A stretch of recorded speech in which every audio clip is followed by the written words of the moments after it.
Hey CJ, how's it going, buddy?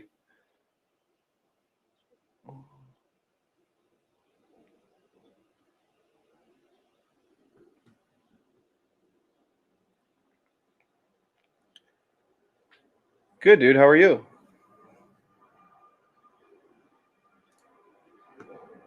Yeah, we were scheduled. We were gonna do some deal reviews and go over some software. My business partner got sick this morning, so I was just opening the room up because we had it scheduled. So we're just gonna go over like our automated marketing system that we have set up now. Yeah. How have you been doing, dude?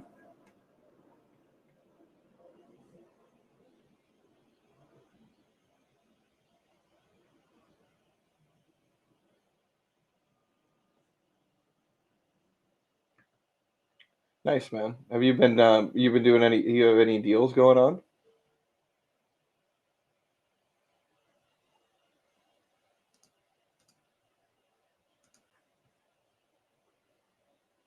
Okay, okay, that makes sense.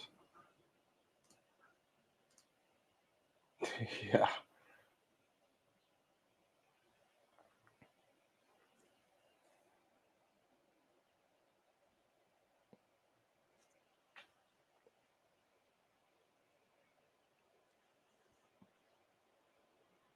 Are you are you going to be doing more of the wholesale side or buy and hold, or what are you guys looking to do now?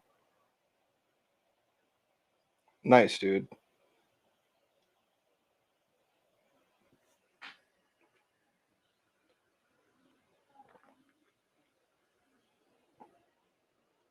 Yeah.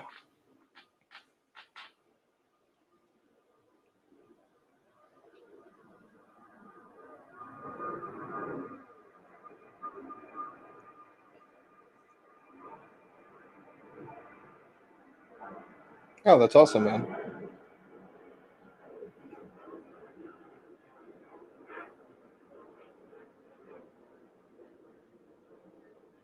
Yeah, so we got a couple projects going, fix and flip wise, like out of state. We have a few projects going. The in-state stuff, we're working on a little wholesale stuff. I got another guy I'm working with out in Jersey that we're doing some stuff out there. Starting the hopefully the shipping container takes off here in the next. The shipping container homes will start going here in the next couple months. I'm working on a credit line so that I can um, mass produce those, so we could do three or four to start, and then just kind of have a model and build it out from there. So we're doing a lot of different things. We got our hands in a lot of pots, but um, trying to mostly do what you're doing, right? Transition into that cash flow. So we figured out a couple different avenues that we wanted to pursue real estate wise, and actually working with Vishnu's next to us up here. On a couple different things as far as like ecom, and we're looking at the Toro model, and then obviously buy and hold Airbnb stuff like that is um, kind of the goal of what we're trying to all get to, right, is a passive income.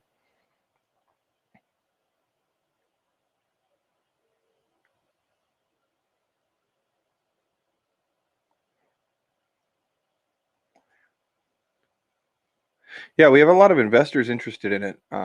But I don't want to see. Here's the thing. I don't like to bring people in stuff unless I've done it, right. I know that I could likely bring an investor in and fund the deal, but if something goes south, I don't want to lose like one of my clients because something wasn't executed correctly. So if I if I develop three or four of them, we spend a few $100,000 on each, get them up, kind of set the market for ourselves, and then we can bring investors in and have evidence. I'd much rather show evidence rather than trying to do it, the other route, right? That it's just not really beneficial for us um, to be doing it that way. So yeah. Hi, Juliana. How are you? I'm doing awesome today. How's your Friday going so far? Oh, oh, fun. Yeah, I was just on a phone with our accountant this morning. He's boggled down with all the different entities and money moving in and out of different places. So yeah, I'm glad I'm not doing that.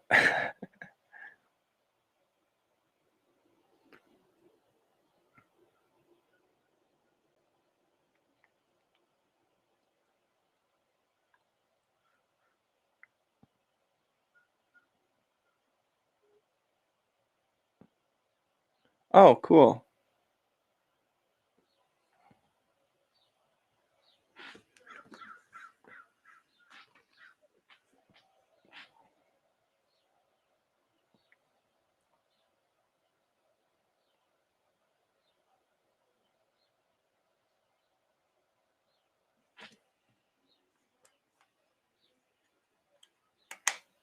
Yes, that's what I thought. Yeah, so yeah, it is Ghana. Yes, you are welcome too. You can come too. Anybody can come. Right, but they're giving all these great concessions, like you said, to people's of African American descent, and and even Dave Chappelle is just said recently. Dave Chappelle, the comedian, was saying that he's strongly thinking about moving to Ghana. So. Yeah, I have a different opinion about that, and I'll make it quick, and I don't want to hug your topic, but you cannot uproot somebody from here and say, come live there, because the lifestyle is different. I have to create a room and talk about that some other time.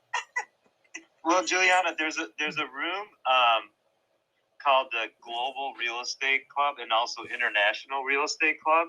Okay. And yeah, and so it's a really great room because there's real estate people from all over the world. And I think that room is it opens the mind a lot. It's very interesting, and I'm sure they'd love to hear your voice there. So I will look it up. Thank you very much. I don't want to hug your room right now. I'm going to mute myself. No, you're okay. Yeah, we're just chatting here for a while. I was telling CJ that Jeremy and I had planned this room, but he's at the doctor's right now. He wasn't feeling too good today, so we're just kind of going with it, and it's probably going to turn into more of the open forum style. So any real estate related questions or marketing questions or different things like that you have, we'll be happy to answer them. And it's just like we said, it's more of an open forum. Thank you. Yeah, since we lost Jeremy today, we're just gonna kind of Jesse. We're just gonna kind of keep it open. It doesn't have to be a set topic at all. CJ, so are you going? I'm sorry, I missed that part. Are you going to the wholesaling? Are you flipping? What's up? So kind of what I touched on. I'm really looking to get into the multifamily space. I'm not too sure where I'm going to go yet. I'm trying to establish, I'm trying to educate myself and learn as much as I can.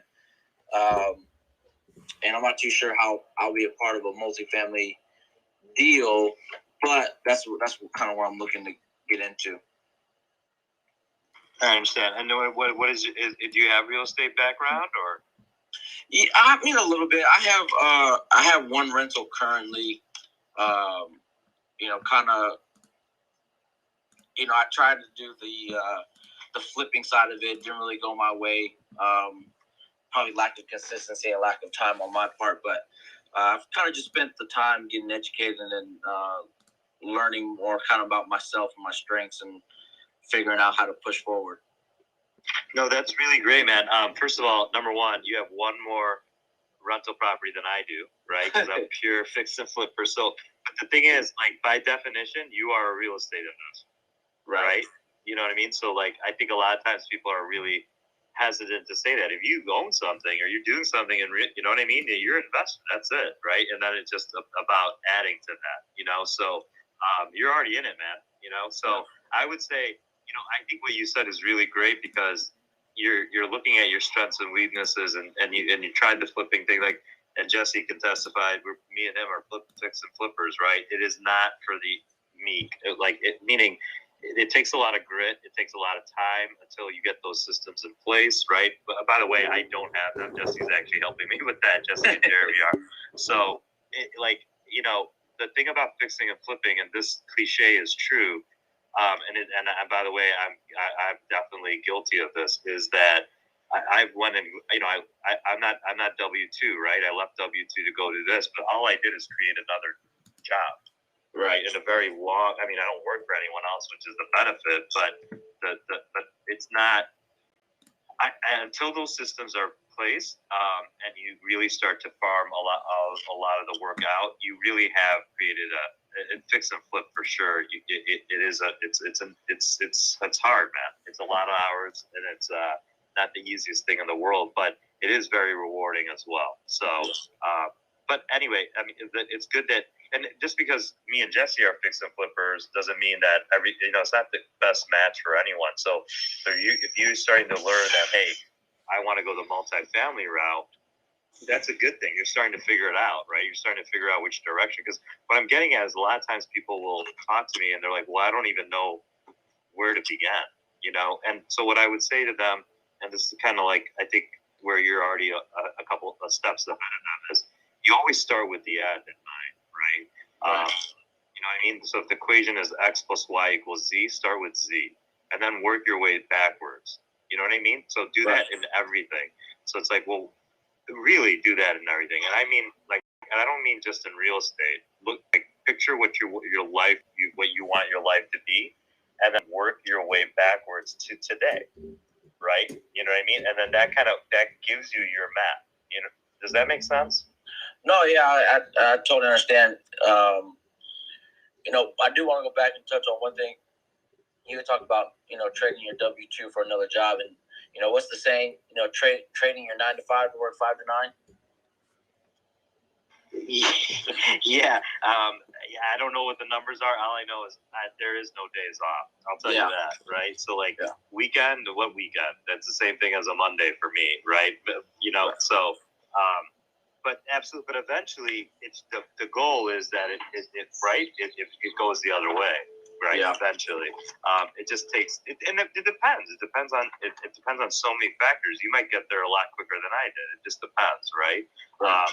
So. Yeah, but I think you're on the right track. I would say, so continue to do that, but like as far as the W-2 is, that's a very good point. I think a lot of times people have this romantic vision, especially HGTV is probably the biggest disservice ever, right? It's not like that at all. That's not even close, right? So what I would say is, like, as far as the W-2 is concerned, the W-2 if strategically used, right? Because as far as lending is concerned, right? You can use your W-2 to get really great conventional loans at really great low interest if you use Fannie and Freddie, right? And so that's, again, another thing is, like, a lot of people are in a rush to leave the W-2. I would say stay in the W-2 and use it to your advantage. And really, what is the bottom line here, man? When you leave your W-2, there's certain things you have to pay, right? Your rent or your mortgage, you got to be able to eat, right? You know what I mean? So so you want to get that passive income for your necessities. That should be in place before you leave, right? So I would say I don't know if you have to cover everything like that, but I would actually, Jesse, what do you think? I would say you should at least have some other income coming in before you decide to leave that. Just not only like 6 months of savings and expenses and all of that, but an enough income from your passive side to outweigh what you're making in your W-2. And then once you leave your W-2, like Vishnu's saying, you kind of lose that leverage of your salary. So when I left my job, it was like, there's $90,000 a year that I can't say I make. So that doesn't look good when I'm self-employed and I'm paying myself peanuts, just really getting by to keep everything in the business, right? It's changed when we go to leverage. When we go to get a commercial loan, for example, my interest rate's going to be 2 or 3% higher, which is, on a large project like you're talking about, CJ, is hundreds of thousands of dollars, right? It's a huge. It's a huge difference. Can I tell you guys something about the W-2s and the lending? Absolutely. Go ahead, Juliana. So most of the my experience, of course, I'm a CPA, so I guide people to move from W-2 to self-employment. There's a video that I have on my YouTube channel. I walk through the whole process on how to exit. And you don't jump easily. I give people a plan of a 3-year period. You have to really strategically do this slowly so that you don't have to look back and regret your decision for leaving your 9 to 5. Now, when you come to work for yourself, you also have to try, and you can put yourself on W-2 yourself. And the strategy is that if you do that, the lenders, they count the gross wages that is on your W-2 for yourself, and then they use a net profit.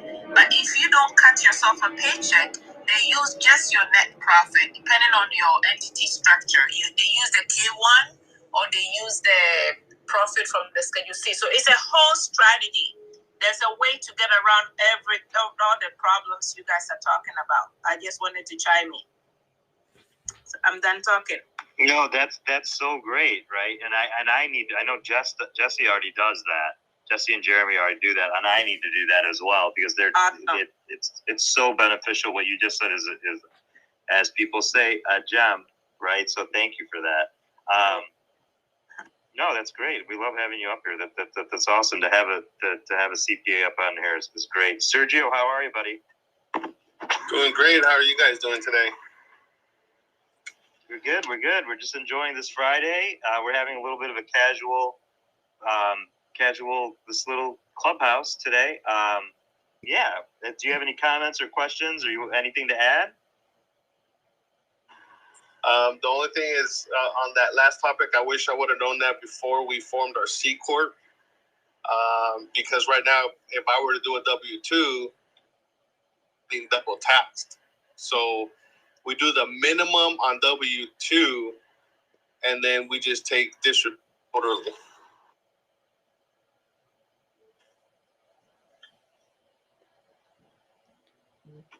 So you formed what kind of real estate do you do? Buy and hold. So, but we formed a C Corp because we were advised at that time, because we had paid for some education, and we were told that in order to kind of pay ourselves back for the education, to go by the route of C Corp, and then we branched off with LLCs that are disregarded entities. Yeah, I've actually never, Jess, I don't know, like, and obviously we have Juliana here, but I've never heard of using a C Corp in what we do, or in that case. The company that I'm getting the LOCs through, Vish, that's a C Corp. Pretty much what I'm going to try to do with that is not show any profit, so you don't get that. My accountant explained it as almost like a double taxed, where you're paying the corporate, and then as it goes to you and on the personal, you're paying again. So we're going to try to keep the income from that one pretty much to zero. Exactly. That's maybe that nails it. I just didn't explain it correctly. Can you repeat that, Jesse? I didn't get it. So he said that with the C Corp, I'm getting the lines of credit, right? So if the C Corp makes $500,000, I'm going to pay a corporate tax on it, and then when it goes to my personal, he said I'd be paying another tax on it. So what I'm going to do with the C Corp is I'm going to charge myself much less interest, so the C Corp pretty much breaks even or has a minimal thing every year. And then he said the profit from it, you can pay yourself through one of your. I could pay like my other S Corp as like the consultant fee or whatever. I forget what he actually called the fee, but I would pay. So if I owed, say I made like 170 grand, I would pay my S Corp like the 150 grand. And it would flow through it that way. I don't know exactly why or how, or what that process is. That's why I pay an accountant to do that for me. But that was the process that he explained. You know how they say, be careful what you ask? That was just perfect. That's why we have people like Juliana, because Jesse and Sergio just gave me a headache. Leave me alone, guys. Okay, so the way it works is that it's so complicated, it's better to do it on a one-on-one basis. So everybody's tax situation is different, not one size fits all. So the C Corp may be good for somebody, but may not be good for the other person. So I try not to give tax advice per se on these type of discussions, because I don't have all the facts. Absolutely. It's the same thing like when people ask me about business credit, and they're like, well, my credit score is this. And I'm like, whoa, I don't, like, even if I had your credit report in front of me, I'm not a specialist, right? So I just pass it along to the specialist, and then they handle it. And that's the way it should be. Just like what I know, I'm a fix and flipper, and what I've been telling people about that stuff is like, look, you don't want me to touch the plumbing because you may be drinking toilet water. So by